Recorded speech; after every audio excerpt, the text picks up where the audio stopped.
8569979958. Saya berasal dari program studi S1 PGSD UPBJJUT Bandar Lampung. Nah, kali ini saya akan melakukan sebuah praktikum dari modul 7 kegiatan praktikum 1 tentang pemantulan cahaya. Yuk sama-sama kita lakukan percobaan.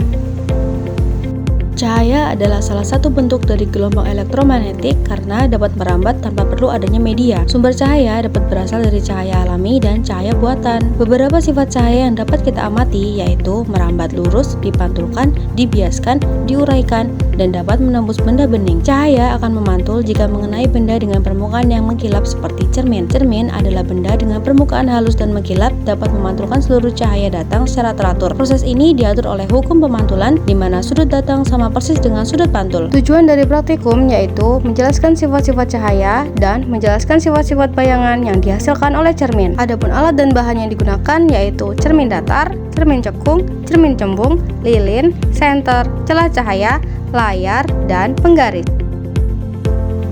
Percobaan pertama dengan cermin datar. Cermin datar adalah cermin yang memiliki permukaan rata, memantulkan cahaya secara teratur, dan menghasilkan bayangan persis seperti ukuran asli benda. Langkah percobaan 1. Langkah pertama yang akan saya lakukan adalah lakukan percobaan pemantulan cahaya tanpa menggunakan cermin datar. Di sini saya menggunakan sisir sebagai celah cahaya. Selanjutnya kita nyalakan senter dan kita lihat cahaya senter dapat menembus celah cahaya. Dan kita juga lihat tidak ada proses pemantulan cahaya, sehingga tidak menghasilkan sudut pemantulan cahaya. Langkah kedua, kita akan melakukan percobaan di mana senter, celah cahaya, dan cermin berada pada posisi yang sejajar. Di sini jarak antara senter dengan celah cahaya kisar 10 cm, sedangkan celah cahaya dan cermin berjarak 15 cm.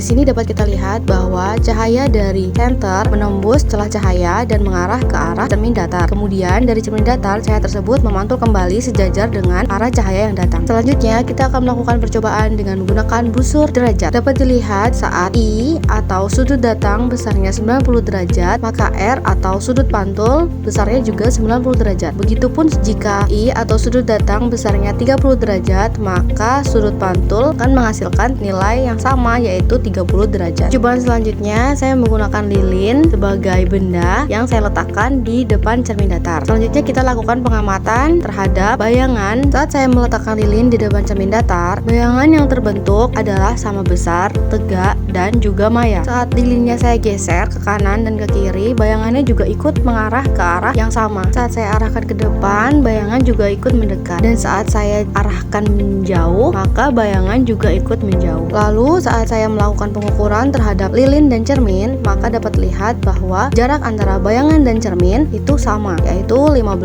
cm. Jadi dapat kita simpulkan bahwa bayangan yang terbentuk pada cermin datar adalah maya, tegak, dan sama besar. Percobaan kedua yaitu cermin cembung. Cermin cembung adalah cermin yang melengkung keluar dan bersifat divergen atau dapat menyebarkan berkas cahaya serta menghasilkan bayangan yang diperkecil dan tegak.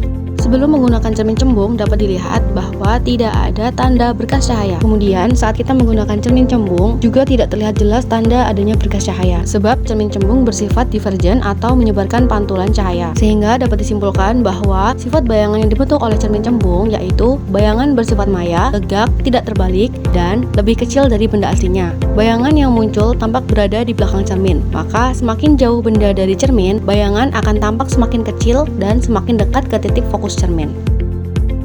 Cermin cekung. Cermin cekung adalah cermin yang memiliki permukaan melengkung ke dalam dan bersifat konvergen atau dapat mengumpulkan berkas cahaya dan bayangan yang dihasilkan dapat diperbesar. Sebelum melakukan percobaan dengan cermin cekung, dapat dilihat bahwa tidak ada tanda berkas cahaya. Untuk jarak cermin cekung dan lilin adalah 5 cm, sedangkan untuk jarak lilin dan layar berjarak 30 cm. Kemudian dapat diamati sifat-sifat pemantulan cahaya pada cermin cekung. Dapat disimpulkan bahwa sifat bayangan yang dibentuk oleh cermin cekung yaitu nyata, terbalik dibandingkan benda aslinya, dan jika benda terlalu dekat ke cermin, maka bayangan akan hilang atau tidak tampak pada layar karena bayangan menjadi maya.